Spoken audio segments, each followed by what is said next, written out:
I've always had a deep belief in God. Ever since I was old enough to understand how the world worked, to seminary, immersing myself in scripture life. My belief in the divine never wavered. We are nothing, she would often say. Remember that. I held on to those words as I grew up. In my teenage years, it became absolutely clear that my life was meant to be in His service. Becoming a priest wasn't simply a choice, it was a calling. At least, that's what I told myself. I dedicated years to seminary, immersing myself in scripture, theology, and the doctrines of the church. I memorized prayers, performed rituals, and learned what it truly meant to guide God's people. When the day of my ordination finally arrived, everything seemed to be in its rightful place. I had found my purpose, my mission. For many years after, I served in a small Mexican town where faith was deeply rooted in everyday life. My belief in the divine never wavered, and that certainty guided me every step of the way on my spiritual journey. The community had put their faith in me. They looked to me was expected to be a steadfast pillar of the essence of God, or was merely carrying out homes. Having finished my final prayers, I closed my eyes and offered a silent death in my chest. Pain shot down my arm, and suddenly, the realization hit me like a physical, guiding me even in my darkest hour. I carefully concealed. How could I possibly reveal such doubts? A priest was expected to be a steadfast pillar of faith. But in those quiet moments, when the church was empty and the flickering candles cast dancing shadows on the ancient stone walls, the nagging doubt would resurface. I prayed diligently every day, performed Mass with sincere devotion, and honored every tradition passed down through the centuries. Yet, there were times when I questioned if I truly grasped the essence of God, or was merely carrying out a ritual. Was I genuinely leading people to Him, or was I simply propping up a fading institution? I tried to push these thoughts away, dismissing them as fleeting weaknesses of faith. However, they never truly left me. Then one night everything changed. It began like any other night. The town was blanketed in silence. Most people had retreated to their homes. Having finished my final prayers, I remained alone in the church, seated before the altar. The only sounds were the distant chirping of crickets and the soft whistling of the wind seeping through the time-worn wooden doors. I found myself staring at the large crucifix above the altar, focusing on Jesus' suffering face on the cross. What am I missing? I asked myself. Why do I feel so distant from you? I closed my eyes and offered a silent, desperate prayer, seeking guidance, clarity, anything to fill the emptiness within me. And then it started. At first it was a subtle pressure in my chest, barely noticeable but undeniably present. I shifted in my seat, suspecting I had been sitting too long, but soon the pressure intensified, spreading like wildfire through my ribs. I gasped, clutching my chest. Pain shot down my arm, and suddenly every ounce of strength seemed to drain from me. My vision blurred, with the candlelight stretching into surreal, distorted streaks. I tried to rise from the pew, but my legs failed me. My breath grew ragged, and my head began to spin as the world around me tilted uncontrollably. The hammering of my heart drowned out every other sound. I was dying. The realization hit me like a physical blow. My body was shutting down right there, in the sanctuary I had dedicated my life to, utterly alone, with no one to call for help. I reached out, my fingers brushing against the altar as if that touch could somehow anchor me, keep me present. But in that moment of despair, I felt a comforting presence. An inner voice whispered to me that I was not alone, that God was with me, guiding me even in my darkest hour. I clung to that spiritual reassurance, and an inexplicable peace began to wash over me. Though my body was weak, my spirit grew stronger. I knew that whatever happened, my faith in divine guidance would sustain me. And so, with a newfound trust, I surrendered to God's will, certain that He would not abandon me. Nah, my strength left me too soon. My thoughts slowed to a distant echo I'd never experienced before. I became blank, my body numb, a body, at least not in the way I had always, small and fragile, like an empty shell of the world had been left behind. It lurked just beyond the reach of the flick or distinguishing features, only ever shit alone. My faith in a higher power, thoughts slowed to a distant echo. Then, everything went quiet. No pain, no sound, just an all-consuming emptiness. I lost all track of time as I drifted in that void. Seconds, minutes, or hours could have passed. Time itself seemed to vanish. Then, gradually, something changed. A strange sensation washed over me, as if I were being lifted. Not physically, but in a way I'd never experienced before. I became aware of the room again, though not as I knew it. It was like I was seeing it from a completely different angle.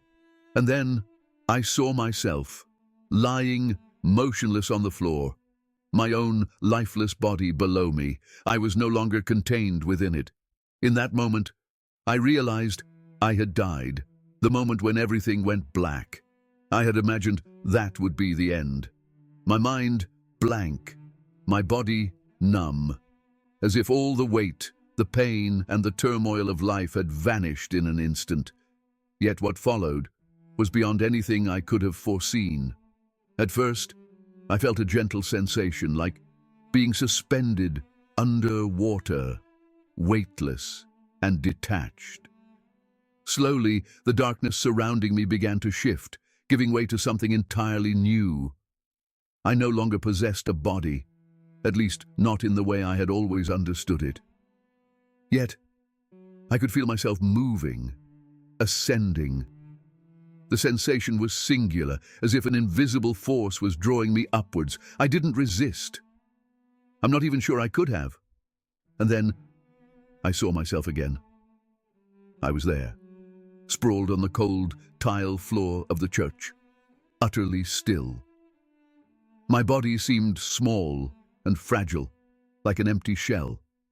My arms lay limp at my sides, and the faint glow of the candles danced across my pallid face. I even noticed a small pool of blood on the floor where my head had struck. It was surreal seeing myself from that distance, but I felt no fear. I should have been panicking, shouldn't I? Instead, a strange calmness settled over me, as if the chaos of the world had been left behind. I remained suspended there, observing the scene from above, unable to move closer or pull away. Even the church surrounding me seemed transformed. It wasn't simply a change in perspective, it was as if the very essence of the place had shifted. The warm, familiar sanctuary where I had prayed, preached, and served for so many years now felt utterly alien. And then I noticed it, a shadow. It lurked just beyond the reach of the flickering candle light that danced among the pews. At first I dismissed it as a simple trick of the light, but I soon realized it was moving closer. And it was not alone. Other shadows began to materialize, emerging from the darkness like tendrils of smoke. They moved in an unsettling, unnatural way, their forms twisting and turning as they advanced. I couldn't make out faces or distinguishing features, only ever-shifting silhouettes. But their presence was undeniable. The air grew thick and cold, heavy with a weight that pressed down on me, despite my lack of tangible form. But amidst that darkness and those shadows, I felt another presence, stronger, brighter, a force that filled me with peace and hope. It was as if an unseen hand held me, assuring me that I was not alone. My faith in a higher power reasserted itself in that instant, and I understood that whatever lay ahead, I was in the hands of something far greater and more benevolent. The peace I had felt moments ago, but with an unseen force. This, the end of my journey. as the shadows drew closer. Their whispers growing at me vanished in an instant, replaced by a warmth of the shadows, faded completely, replaced by it was calling me. For the first time since peace I had never known before, depths that escaped my understanding. They pulled at me, not with a physical grip, but with an unseen force. It was as if invisible hands were tugging at the core of my being, drawing me away from the light of the altar and towards the encroaching darkness. I resisted, struggling like one fights against an irresistible current, but the more fiercely I fought, the stronger the pull became. Panic welled up inside me as I realized I couldn't stop it. Was this my fate? Was this the end of my journey? I recalled every sermon I had given, every warning I had issued about the dangers of spiritual warfare. Yet, I had never truly understood it, not until now. The shadows were more than just an absence of light. They were alive, and they wanted me. My mind screamed in silent desperation, but I was mute, voiceless, and without physical form to express my terror. I could only watch as the shadows drew closer, their whispers growing into a low, menacing hum. Then, just as the darkness seemed about to engulf me, something shifted. A light emerged. At first, it appeared as a faint glimmer in the distance.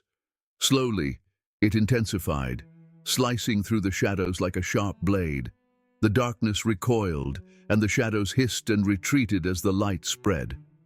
The oppressive force that had been pulling at me vanished in an instant, replaced by a warmth I had never known before. This light wasn't confined to the space around me. It filled me from within, permeating every fiber of my being. Overwhelming yet gentle, its radiance was pure and potent, sweetly enveloping me. I couldn't look away. I was irresistibly drawn to it. This time, I didn't resist. As I moved closer, the murmurings of the shadows faded completely, replaced by a silence that resonated like a melody. It was serene and comforting, yet charged with an expectant energy, as if something extraordinary awaited me just ahead. The closer I got, the more I sensed it, a presence within the light. This illumination wasn't merely light itself. It was alive, brimming with love and power, and it was calling me. For the first time since my body had ceased to be, I didn't feel lost or afraid. All I felt was an irresistible pull towards something far greater than myself. In that moment, I understood that this was no accident, no fleeting dream. I was being drawn to something divine, something destined to change me forever. The light continued to envelop me, filling me with a warmth and peace I had never known before. As I moved deeper into its embrace, I became aware of a presence so profound and overwhelming that I instinctively understood I was approaching something beyond my comprehension. And then I saw him. In the very heart of the light stood a figure, radiant and distinct, as if he were both an integral part of the light and its very source.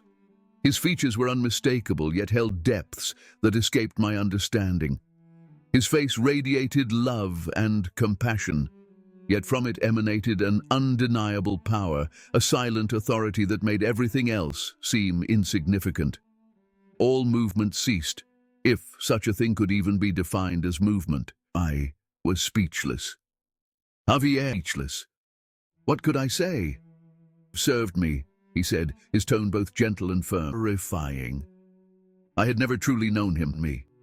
Have you ever sought the essence of my heart, the printed words? Tears welled up. Jesus reached out and placed his hand on my shoulder, my face, as I fell to my knee for my sake. His words were my tears looking into his eyes. Teach me to know. Speechless. What could I say? I had spent my life proclaiming the name of Jesus, preaching his teachings, and imploring others to follow him. And now, here I was, standing before him completely unprepared. He came closer, and the love that emanated from him was almost overwhelming. It wasn't a love I had earned or deserved. It simply existed, vast and unconditional. "You have served me," he said, his tone both gentle and firm. "You have dedicated your life to my cause. But Javier, do you truly know me?"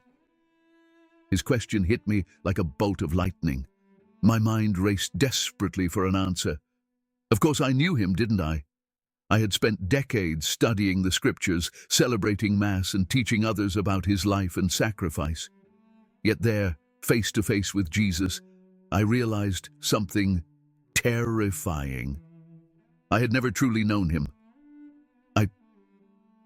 I thought I did. I managed to whisper, even though my words sounded weak and empty. Jesus looked at me with an expression that mixed sadness and hope, as if he already knew my answer, but was waiting for me to discover it for myself. "You know of me," he said gently but firmly. "You know the stories, the rituals, the words. But have you ever truly known me? Have you ever sought the essence of my heart? Or have you simply followed my commandments?" The truth in his words pierced me like a sharp sword.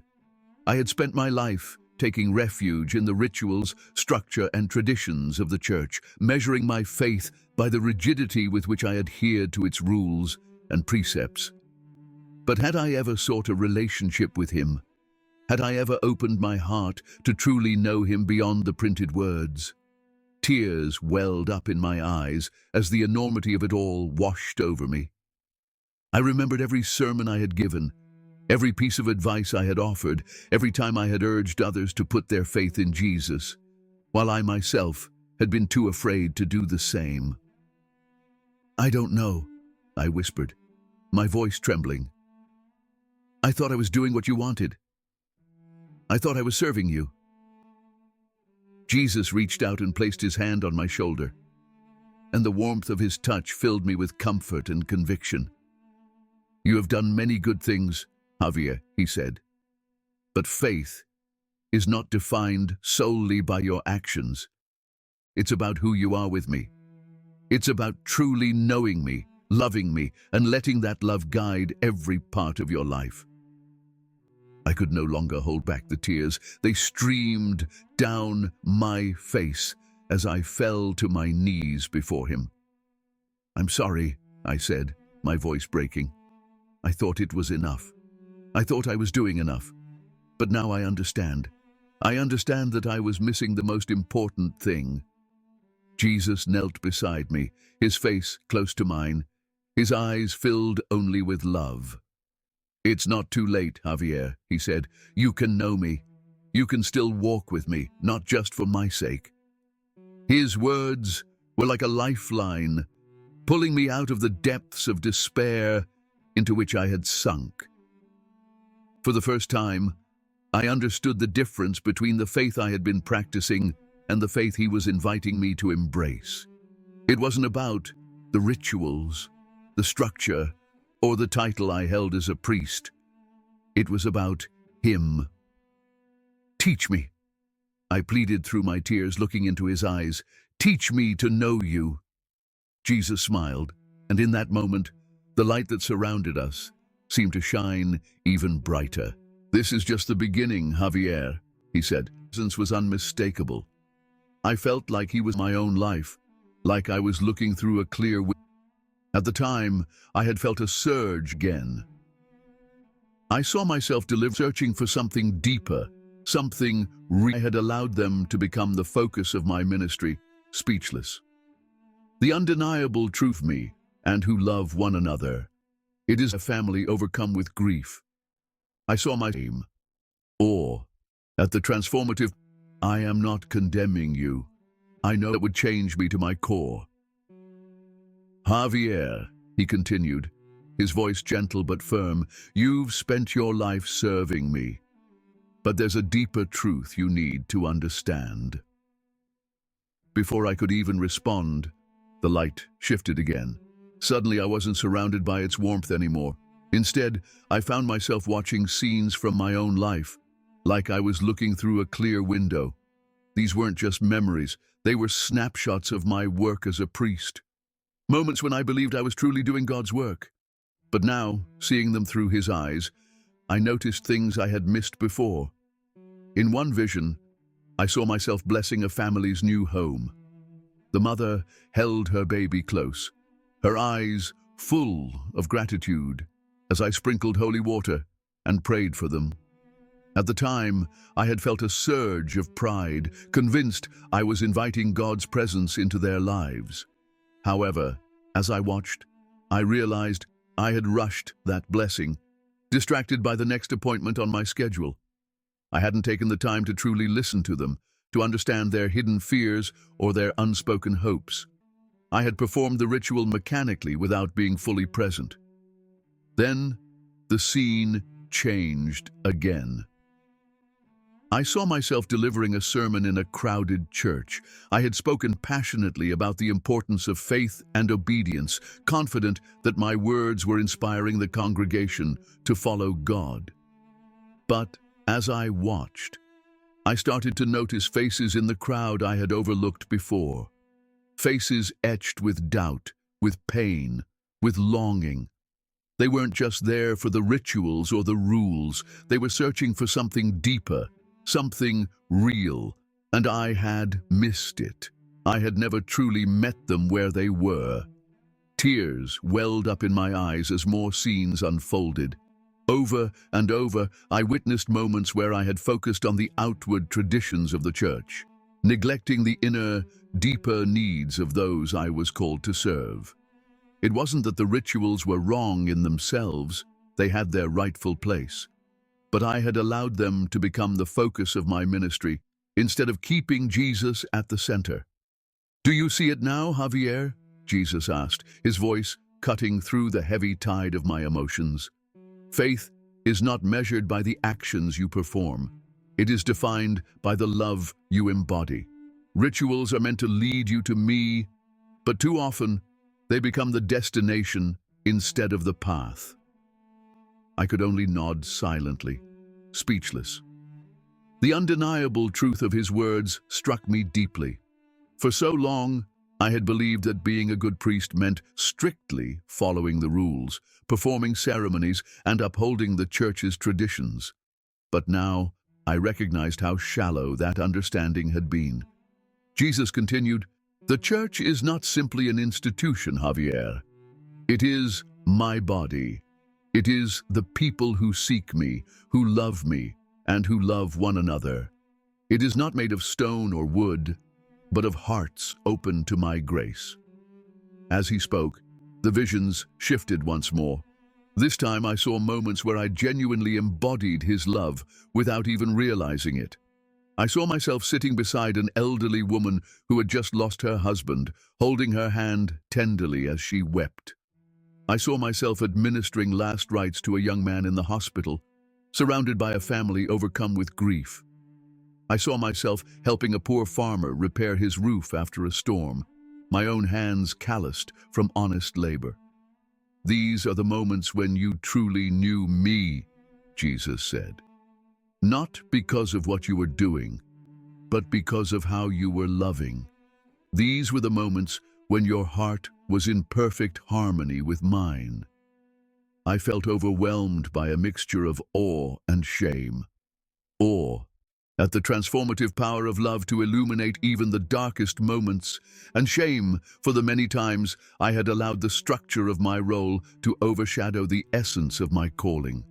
For every genuine connection, there were countless instances where I had prioritized ritual and routine over the intimate, loving presence of Jesus.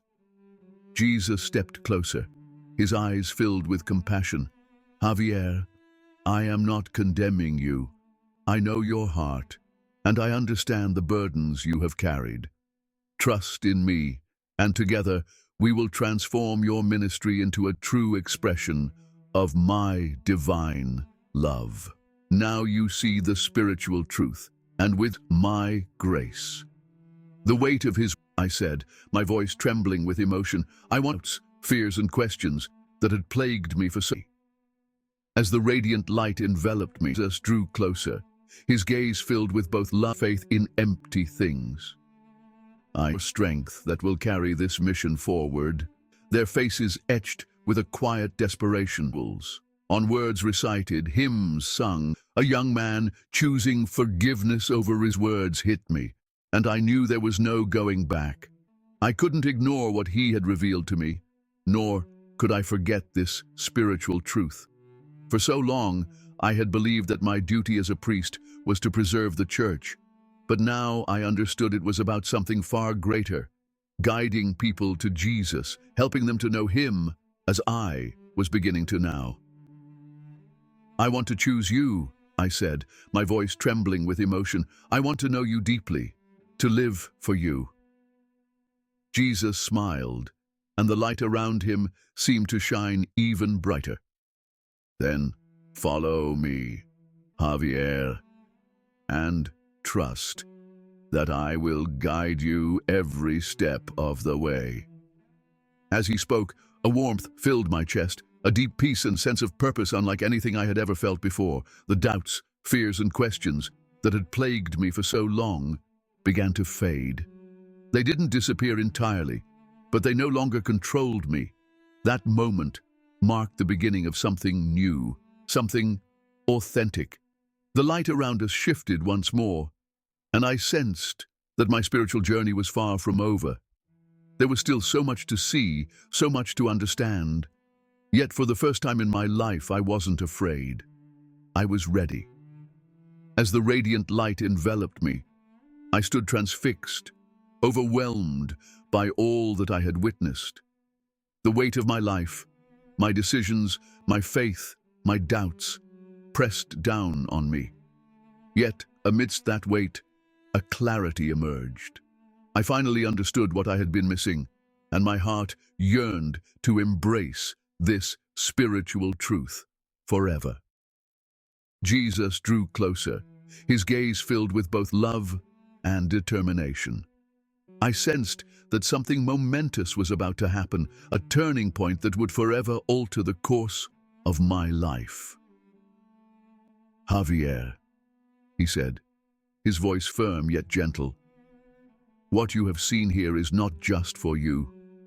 It is for them, for all those who are searching, for all those who are lost, and for those who have placed their faith in empty things. I nodded, speechless. My mind raced with questions. How could I, who had spent years focused on rituals and traditions, guide others towards something deeper? How could I possibly live up to the spiritual truth he'd shown me? As if reading my thoughts, Jesus continued, "You are not called to be perfect. You are called to be faithful. It is not your strength that will carry this mission forward, but mine." He raised his hand, and in an instant the light surrounding us shifted once more. Suddenly, I was no longer in that serene, radiant space. Instead, I found myself looking down upon our world, not its physical landscapes or nations, but its hearts, its lives, its souls. I saw people everywhere, caught up in their daily routines, their faces etched with a quiet desperation. Some were burdened by poverty, others by isolation or loss. Many, despite being surrounded by the comforts of life, harbored an emptiness within. The specifics varied, but the essence was the same, a deep longing for something more, for something real. I saw churches, some filled with people, others nearly deserted. In many, the focus was on rituals, on words recited, hymns sung, and traditions upheld. Yet, I sensed a lack of true connection. They were like hollow shells, beautiful on the outside, but lacking the substance that gives life true meaning. And then, I saw something else. I saw fleeting moments of genuine faith, scattered like tiny beacons in the darkness, a mother lifting her prayers for her child, a young man choosing forgiveness over resentment, a stranger offering kindness to someone in need. These moments were humble and often overlooked by the world, experiencing Jesus' love. Finally, how? I asked, my voice trembling. but by who they are. The warmth was immediate, spreading through see the world and my purpose more clearly. I would have to return to my body, the comforting peace of his presence. Gradually they grew clearer. My arm. A nurse leaned over me. I'd been given remained as vivid. I understood what he meant by "it's not too late." Those people weren't hopeless. They simply needed someone to guide them. "You see, Javier," Jesus said, his voice penetrating through the vision, "this is the world I came to save, and it's the world I'm calling you to serve." Tears streamed down my face as I turned back to him. "But how?" I asked, my voice trembling. "How can I reach them? How can I help them see what I've seen?" Jesus smiled, his expression a mixture of gentle encouragement and firm conviction. "By living the truth you now know," he replied. "Show my love instead of just talking about it. Walk alongside them, don't stand apart, and remind them that their worth isn't defined by their actions, but by who they are. In me." His words took root in my heart like seeds planted in fertile ground. I wasn't sure how I would carry out this mission, but I knew I couldn't shy away from it. The world needed this message, this truth, and I had been entrusted with spreading it. Before I could speak, Jesus raised his hand, and the light around us intensified, enveloping us both. I felt his hand on my chest, right above my heart. The warmth was immediate, spreading through me like a wave of energy and peace. "Javier," he said, his tone both authoritative and tender, "you are not alone. I will be with you every step of the way, in every word, in every moment. Trust in me, and I will guide you." As his hand rested on my chest, something within me shifted. It was as if a veil had been lifted, allowing me to see the world and my purpose more clearly than ever before. The doubts and fears that had once held me back were still there, but they no longer held the same power. They were overwhelmed by a profound sense of love, hope, and determination. Then the light around us began to change again, and I realized what was happening. My time in that radiant space was coming to an end. Soon, I would have to return to my body, to my life, and to the mission Jesus had entrusted to me. Before the light faded completely, he spoke one last time. "Remember, Javier, it's not about what you know, but who you know. And I have always known you." With those words, the light dimmed, and I felt myself gently pulled back, as if falling into the world I had left behind. The comforting peace of his presence lingered even as the weight of my physical body returned. I didn't know what awaited me on the other side, but one thing was certain: I was no longer the man I had been before. I had been given a mission, and I knew I couldn't let him down. The first sound I noticed upon my return was the murmur of voices. At first, they were faint and distant, as if coming from a far-off place. Gradually, they grew clearer, agitated voices speaking in hurried, anxious tones. My chest felt heavy, and my body weak, but I was alive. I opened my eyes, squinting at the fluorescent light fixture on the ceiling. It took me a moment to realize where I was. The steady beep of hospital machines filled the space around me, and I could feel the constant flow of something cold running through the IV in my arm. A nurse leaned over me, relief softening her features as she saw me stir. "Father," she murmured gently, "you're awake." The word awake resonated with a weight I'd never felt before. I wasn't just physically awake. I was spiritually alert in a way I'd never known. The memories of what had just transpired, the brilliant light, my encounter with Jesus, and the mission I'd been given remained as vivid as the room in which I now lay. After the nurse left, a doctor came in, I had been before Jesus, and now I had been given just luck. It was something much bigger, death experience. One priest speaks is really calling us to something different, formed, and I knew my work had to reflect that change. Instead, I spoke about Jesus, to love and to embody the true transformation within the parish became undeniable.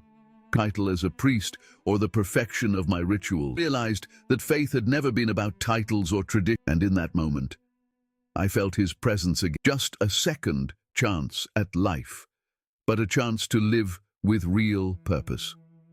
The next few days passed in a blur. My friends from the parish visited, offering prayers and heartfelt support. They called me lucky, blessed even, to still be alive. I smiled and expressed my gratitude, but deep down I knew it wasn't just luck. It was something much bigger. Not only did I feel stronger, but I began to share my experience. I told my fellow priests what had happened, what Jesus had revealed to me through the light, the visions, and the profound truth he had imparted. I had learned that faith wasn't about titles or traditions. It was about truly knowing him. Most of my colleagues listened politely, though many brushed it off as a dream or a stress-induced near-death experience. One priest, speaking in a kind but patronizing tone, even cautioned me, "Don't read too much into it." But I couldn't just ignore what I had experienced. In my heart, I knew it was real, and I wasn't alone in this conviction. Some parishioners and friends listened intently, their eyes wide with wonder. "Father," one woman said, her voice trembling, "do you think Jesus is really calling us to something different?" "Yes," I replied firmly. "He's calling all of us, not to blindly follow rituals, but to truly know him, to live with love, humility, and compassion." That conversation marked the beginning of my new ministry. When I returned to the church, I knew things would never be the same. I couldn't just go through the motions, performing rituals and doing things mechanically as I had before. My heart had been transformed, and I knew my work had to reflect that change. I started focusing on the people, truly seeing them, listening to their struggles and walking alongside them in their faith journeys. I spent more time with the sick, the poor, and the lost, offering not just prayers, but tangible expressions of Christ's love. My sermons evolved too. I no longer preached that strict adherence to the church was the ultimate goal. Instead, I spoke about Jesus, the relationship we could have with him, and how he desires to know us personally. I encouraged everyone to seek him not just through rituals, but with their whole hearts. Some embraced this transformation, feeling closer to God than ever before, while others resisted, clinging to the traditions they had known all their lives. And that was okay. I wasn't there to force change. I was there to guide, to love, and to embody the truth Jesus had shown me. It wasn't always easy. There were days when I felt overwhelmed by skepticism and resistance, wondering if I was doing enough or if I was failing the mission Jesus had entrusted to me. In those moments, I would remember his words, "You are not alone. I will guide you." Those words became my lifeline. As the months passed, the transformation within the parish became undeniable. People who had once felt detached from their faith began to find new meaning in their relationship with God. Families grew closer, neighbors became more compassionate, and the church went from being just a building to a vibrant community. For me, a peace settled in that I'd never known before. The doubts that had once plagued me were replaced by a quiet confidence in Christ's love. I no longer measured my worth by my title as a priest or the perfection of my rituals. I now knew that my worth was in him, and that was more than enough. One evening, as I sat in the empty church with the candles flickering softly around me, I thought back to the moment I had collapsed that fateful night. The pain, the fear, the encroaching darkness. But even more so, I remembered the brilliant, radiant light of his presence. I realized that faith had never been about titles or traditions. It had always been about Him, knowing Him, loving Him, and letting that love transform every aspect of our lives. Kneeling before the altar, I whispered a silent prayer, not for myself, but for those I was called to serve. Lord, help me to show them what you have shown me. Help me to lead them to you. And in that moment, I felt His presence again, as real and powerful as it had been that night. I knew then that I was exactly where I was supposed to be, doing exactly what I was called to do. The journey was far from over, but I was ready for what lay ahead, trusting fully in divine guidance.